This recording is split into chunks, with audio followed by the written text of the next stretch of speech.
want to know more about this high cabinet? Curious? Yes, and you have all reason to continue watching. Because in this video I will show you it's built from panel to finish. The cabinet is made out of precious walnut at the side and white Siberian birch in the middle segment. It has 2 door compartments and 2 drawers, all made with top-of-the-line hardware like Bloom undermount sliders and Euro hinges. The overall and the details are handcrafted on a professional level. And the best part of it is that it's manufactured in a corner of a small double garage, just using some hand tools. This video is part 1, where I will show you the build of the carcass, from the very beginning, starting with the raw panels to finish, like oiling.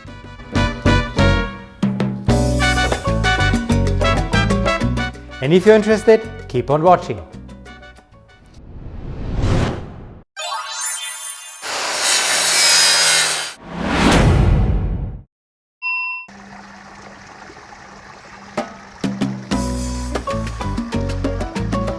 Now, how do I start this project? Wood wouldn't be a bad idea, right? But actually, that is often the dilemma in real life too. Whenever you start a journey, there's always so much to think about. So, let's try to find something in the build plans. Okay, but what is the start of the journey then? Right, cutting boards. I still have a lot of Baltic birch plywood left specifically for this build. And what you see me doing is cutting the boards to size. A bill of material is always part of a good plan set. And that is what to look for at first place. I choose class BB ply, medium quality with some allowed defects on both outer layers. But that was not the best choice. Picking and just using the better sections would have easily paid for the higher price of AA. Okay, after all this wondering where to start and what to use, the first step, the cutting, is already done. Wasn't that easy? Okay, the rough cutting is finished. These are all boards the high cabinet is made from. Let's call it a day. It's getting too hot outside.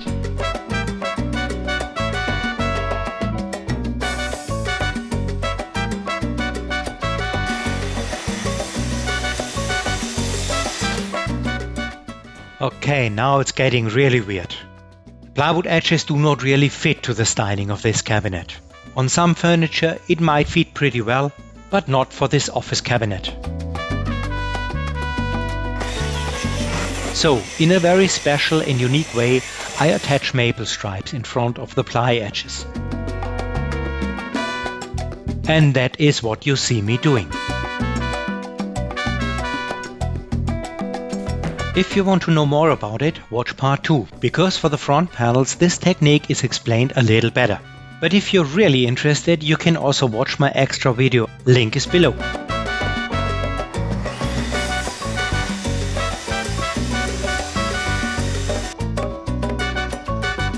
So, treating all the panels of the carcass which have an exposed edge is quite a job, believe me.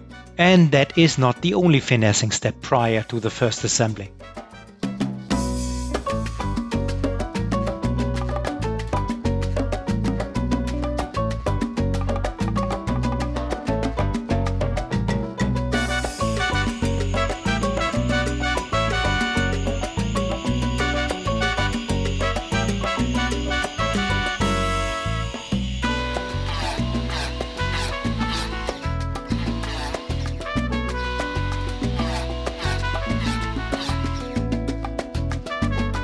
What is the color of Baltic birch? Right, nearly white. Do you also know what it will turn into after oiling, but also after sun exposure? Correct, yellow. But that is not the color that I want to have for the cabinet as an appropriate contrast color to the dark walnut. So, before oiling, the birch needs to be colored white with a special tainted stain. And white stain on a white wood is pretty weird. But here you see the effect, and the final results proves that it works. And I apply the stain already on the single pieces before the assembly. That guarantees an even color distribution.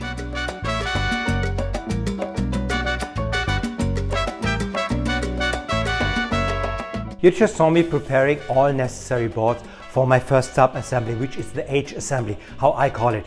And that is the first step in an assembly sequence. And believe it or not, all of these boards need to be finished before the actual gluing. It will be basically the interior of the high cabinet, and therefore it will be very hard to access these areas later for sanding or for staining. So that is what you just saw me doing.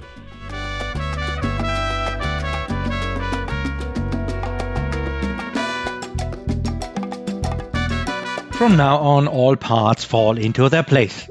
No, not really. But the progress is much more visible, which is pretty motivating. But gluing is also the step when a lot of things can go wrong.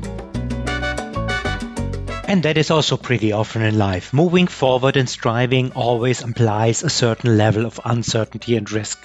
And that here is just a kind of sandbox, right? Worst thing is starting new with some previous steps. And debugging and coping with unexpected problems is also a pretty normal process in life, isn't it?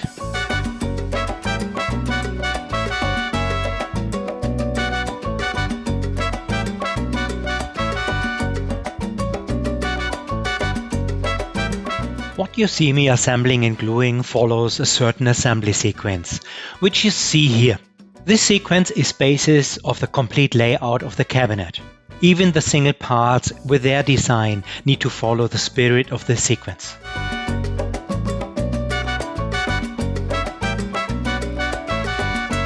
What I love to do is bringing this sequence to paper. And as my builds are all designed by myself, my plans provide this visualization of the underlying build sequence. And if you now wonder where to get the plan set, that is simple, and I don't hope to bore you. The link to my online shop is down below in the comments and in the channel header.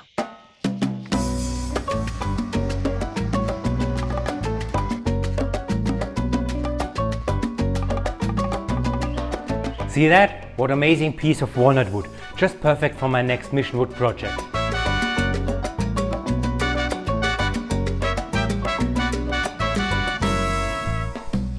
But the format is far too narrow. I could maybe stretch it? Oh, that went well. I hope you do not really believe that there's a trick about wood stretching. Bending, yes, but not stretching. What is the problem here at all? Most of the boards out of the sawmill are long but not wide. But the furniture projects often require boards that are wide instead of being long. So to convert a stack of narrow pieces of wood into a wide board for furniture building, there are in fact some tricks, especially when you do not have access to professional machines. And I don't want to go into detail. The procedure is pretty standard, and if you familiarize yourself with it, it opens up a wide field of beautiful wood as building material. Solid natural wood. Just a short glimpse to the procedure and what you see me doing. First, the boards need to be cut to the same length. Then, the gap between the boards has to be equalized. Finally, the boards need to be connected to each other with glue and biscuit joints. Last is planing.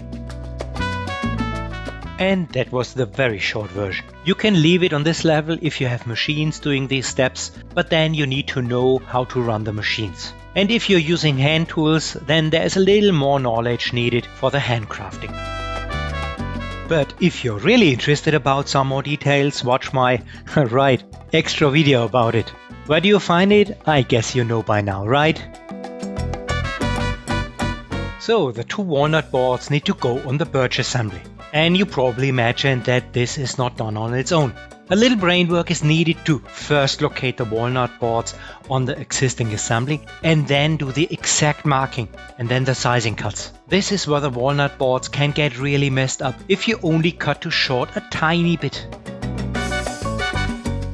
How to solve this puzzle took me quite some sleepless nights. I guess it's pretty hard to understand the problem at all if you're not sitting in the same cold water.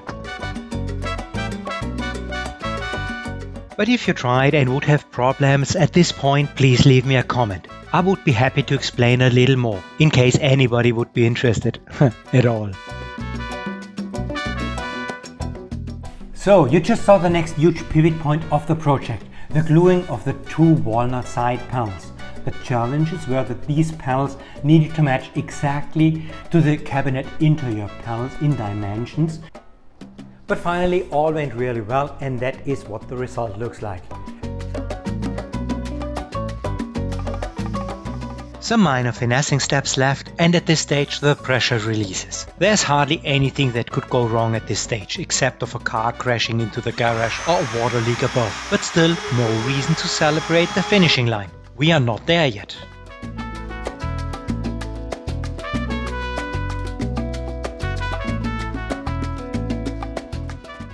With the edge shrouding of the walnut panels and the oiling, the build of the carcass is now complete. So let's have a closer look at the overall and some fine details.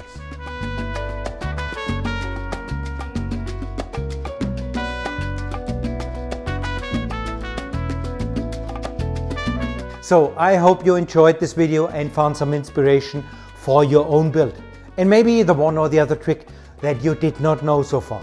And if you liked it, please give me a thumb up, and maybe you consider subscribing too. Both would help to grow my channel. One last thing. The plans for the high cabinet are available in the plan shop. Link is in the channel header or in the description below.